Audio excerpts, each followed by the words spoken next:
What a beautiful morning. I've been working in my dog kennel, and now I'm going to work in the chair garden. Now, what in the world am I going to do in the chair garden? This is going to be terrible to say after everything I've told you guys. I'm planting another squash. I'm going to plant a yellow squash because I'm getting sick of zucchini. This is not a joke. There is zucchini all through there and in the rainbow garden, and I keep picking it, and they're in the chair garden. Though it's silly because I just have to take the time to pick them and freeze them, which I'm getting really close to doing. Hi, it is Robbie from Southern California. You know, we're cloudy and we're still cool. And I know on the East Coast, they're all saying they're hot. That's why their gardens are growing so good.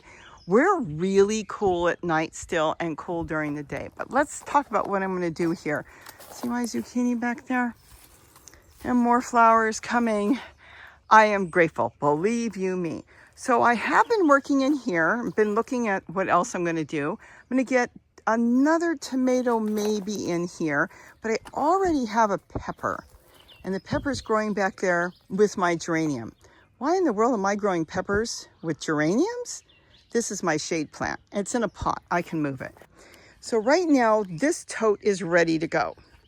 There's a couple of things in here. Well, at least one thing. Let me move my gloves for a minute. I've got a canna here, which is the plants that grow down there that the hummingbirds love, and I wanted to put it in here for shade. Now, Gary told me that I can pull it out at any time. The problem is it can get 6 foot tall. So I am debating if I'm going to pull it out now and stick it somewhere else, or leave it for now and pull it out later. But I'm going to put a pot in here. So let me show you what I'm going to do. I'm going to use this pot with a great big open bottom to give it lift. And then I'm going to stake it, and I'll show you how I'm going to stake it in a minute. Now, why would I do that in an 18-gallon tote? Here is the thing. Squash plants get big, and they have a lot of roots, and they're heavy feeders. They also don't like to be wet all the time, so they like good drainage. So I'm forcing gravity to bring it down, and then go ahead, and the water will go into the tote and then go into the plants down below because there's drainage holes and everything. If I do it that way, I've gained time as well, because what happens to a lot of our zucchinis or a lot of our squash plants, especially in containers, is they run out of space to spread their roots. Well, here it's going to fill the pot up first, and then of course, having any type of holes in it, doesn't even have to be that big. They will send their feeder roots down below and continue to grow. And by winter, the squash will probably be done, and then I can redo the container either in the winter, getting ready for next spring or whatever. In the meantime, the onions back there are going to be fine. The geranium's in a tiny pot. It's just a cutting, so I'm not worried about that. I do that a lot. I propagate a lot of my plants in pots as I'm gardening. Might as well, you know, do it at the same time because it really does help the plants. It creates shade and it just works. Okay, so what I'm going to do now is get this filled up with soil, and then I'm going to go find some of my seedlings that are growing in my little green 18-gallon tote that I showed you with the 2 inches of soil. I'm going to move some of them out here, at least one. Now, if I really wanted to be sure and I had a ton of them growing, I could put 2 in there. And then the best one I could leave and remove the other one. But I think I'll start with 1. And if for any reason it doesn't do good, it dies back, I have to compost it, I'll just replace it with another one. Now, theoretically, if I wanted to, I could remove this and I could put 1 here and another pot there and go with 2 different plants in there. But I think for now, I've got still so many others to do. See, I did one here. This is a yellow squash. It's got a pot with big holes on the bottom, and it's going to go down. In the meantime, what I got to do is leave my red vein sorrel back there. I didn't have to think about, oh my goodness, it's using up a lot of space for its roots. No, this was planted about a week ago. Look how good that is doing. And then I've got a walking onion off to the side. So that's what I'm going to do here. But I want to show you how we stabilize this. So the pot is going to be very secure for the plant to grow until it sends its roots into the bottom tote. Okay, let's get going. So now I'm just going to take the pot. That's where it's going to go. And I'm going to move some of the soil. So what I'm doing is I'm slightly putting the pot maybe ½ inch below the soil, so I can build up around the pot as well. Kind of push it in a little bit. Now you could go deeper if you want. I've done that too, But for me, I think this is going to be fine because I'm going to stake the pot so it doesn't move. Now, once the plant starts to grow, it will send its roots in there and it will make the pot real secure. Now, I went around the yard and I picked up some wood, branches, anything I could find, and I'm just sticking it all the way around. Now, what that's going to do is it's going to stabilize my flower pot so it's not going to move anywhere, especially in the beginning. It's also going to break down.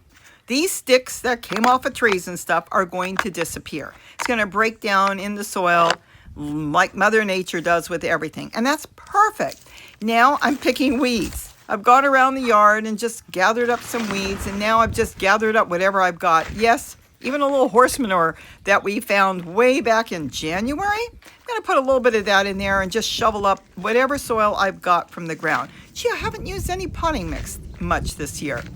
Now I'm going to just go ahead and get it all ready to plant my squash. See how secure it is? You can't tip it over because those sticks are holding it. But I do want the soil pretty much to the top because just like everything else, it will collapse.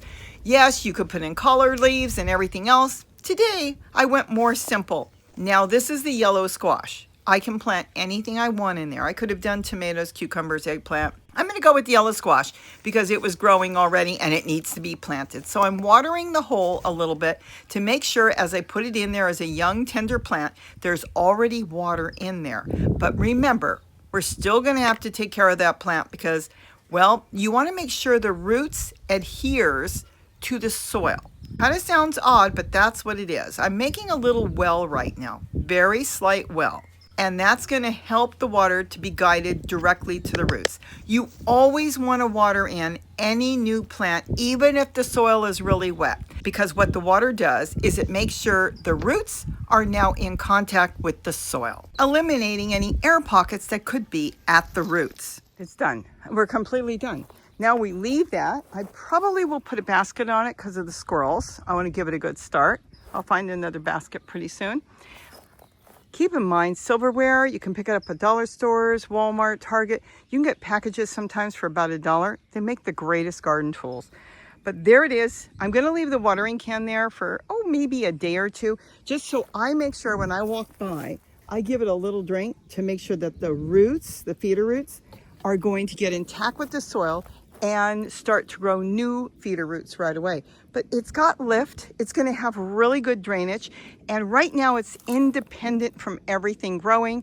Nobody's in the way of anybody, and as it grows and gets huge like all the other ones on the wall, it's going to send its roots down. I probably will remove the cannas later, but since it's there, I'm going to leave it, and then I can yank it out and put it in another spot, or maybe in a big container. I'm not sure yet, but there it is. That's a morning job or an late afternoon job to plant your plants as you go through your garden. Remember, the best time to plant seeds is either very early in the morning, and I mean seeds or seedlings, really seedlings. You can plant seeds anytime you want. But for seedlings, early in the morning so they get situated, but sometimes it's better to do it in the evening because it's cooler, especially as we get into the hot summer months. And then this way they get used to their new home. By morning, their roots have taken hold better and you're good to go. So with that, I hope you enjoyed this. It's just another way of gardening. And let me tell you something, it works for me. Have a great day. And don't forget to eat what you grow. Bye-bye. And grow something.